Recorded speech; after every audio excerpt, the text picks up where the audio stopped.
વિશાળની રામાયણ ચિત્ર સ્પર્ધા એવોર્ડ સમારંભનું આયોજન કરાયું. નીમા ગુજરાત વુમન્સ ફોરમના ભગીરથ પ્રયાસ સ્વરૂપે ચીડ સ્મરણીય ત્રિદિવસીય રામાયણ ચિત્ર સ્પર્ધાના ચિત્રોનું પ્રદર્શન રવિશંકર આર્ટ ટુ ગેલેરી લો ગાર્ડન અમદાવાદ ખાતે યોજાયું છે. આ યોજાયેલ પ્રદર્શનનો શુભારંભ સુપ્રસિદ્ધ સમકથાકાર શ્રી સમેશ્વર બાપુ હરિયાણીના હસ્તે કરવામાં આવ્યું.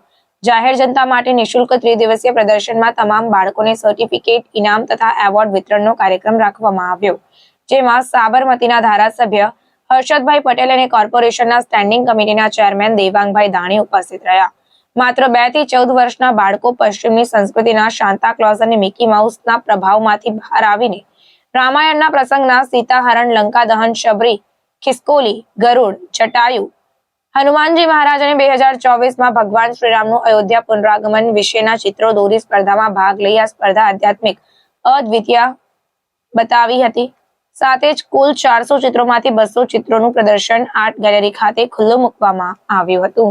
આજ રોજ નીમા સંસ્થા દ્વારા આર્ટ ગેલેરીની અંદર રામાયણના જે વિવિધ પાત્રો છે, ભગવાન રામ, ભગવાન લક્ષ્મણ, સીતા મૈયા, હનુમાનજી, આ તમામ જે પાત્રો છે એ પાત્રોની જે સ્પર્ધા રાખવામાં આવી હતી. નાના બાળકો, 10 વર્ષથી નીચેના બાળકો એક સુંદર મજાના આ પાત્રો સ્કેચ કર્યા છે અને આ બાળકો નીમા સંસ્થાને હું અભિનંદન આપું છું કે આ જે પાત્રો છે, જે નાના બાળકો છે એ આપણા સંસ્કૃતિના પાત્રો જાણે, ભગવાન રામ વિશે જાણે, રામ સેતુ વિશે જાણે, લક્ષ્મણ વિશે જાણે, હનુમાનજી કોણ હતા, સંજીવની કઈ રીતે લાવ્યા, જ્યારે લક્ષ્મણજી મૂર્છિત થયા ત્યારે હનુમાનજી સમગ્ર પર્વત લઈને આવ્યા, એવા તમામ ચિત્રોનું નિરૂપણ આ નાના નાના ભૂલકાઓએ કર્યું છે.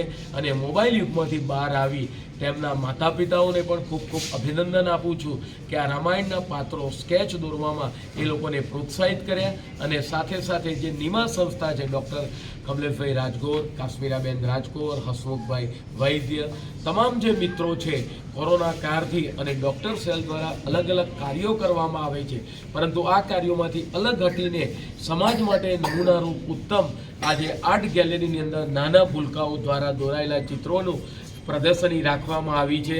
પ્રદર્શની ખૂબ જ આકર્ષિત છે. તદુપરાંત આપણી સંસ્કૃતિ, ભવ્ય જે વિરાસત છે એને ઉજાગર કરવાવાળી આ આર્ટ ગેલેરીની અંદર ચિત્રોનું નિરૂપણ કરવામાં આવ્યું છે. તમામ નાના ભૂલકાઓને આ તબક્કે હું અભિનંદન આપું છું. જે વયના બાળકો હતા એ 2 વર્ષથી શરૂ કરીને મેં કેટેગરી વાઇઝ નક્કી કર્યું હતું. 2 થી 4 વર્ષ, 4 થી 6 વર્ષ, 6 થી 8 વર્ષ, 8 થી 10 વર્ષ, 10 થી 12 વર્ષ અને 12 થી 14 વર્ષ. 14 વર્ષ સુધી બાળકોની અંદર કેટેગરી હતી અને 14 વર્ષથી ઉપરના હોય એમાં મેડિકલ અને નોન મેડિકલ આ 2 કેટેગરી વાઇઝ અમે એ લોકોને ઇનામ વિતરણ કર્યા છે.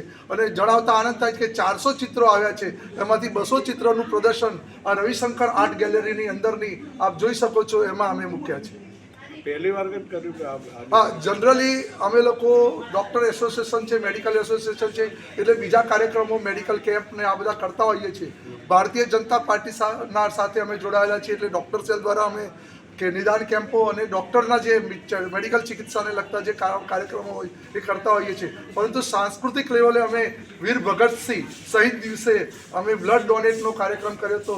એમાં વર્લ્ડ રેકોર્ડ થઈને અમે 93,000 એક જ દિવસની અંદર બોટલો એકત્ર કરીને રાજ્યપાલશ્રીને આપી હતી. એ પછી અમારો આ બીજો સાંસ્કૃતિક લેવલનો કાર્યક્રમ છે, જેને પણ બહુ જ સફળતા પ્રાપ્ત થઈ છે. વીર છે અને હું 4th સ્ટાન્ડર્ડમાં ભણેલો છું. કઈ સ્કૂલમાં ભણો છો બેટા? મહારાજા અગ્રસેન વિદ્યાલય. હા, તે પોર્ટ્રેટ બનાવ્યું છે, પીક બનાવ્યું છે. શું છે આ પીક? જે સીતા માતા છે ને એ રામજીને કહેતા હતા મને હરણ બહુ ગમે છે, તો એમને હરણ લેતા ને. ઓકે, ખૂબ સરસ ચિત્ર બનાવ્યું છે અને તને નંબર આવવા બદલ ખૂબ ખૂબ અભિનંદન. Thank you.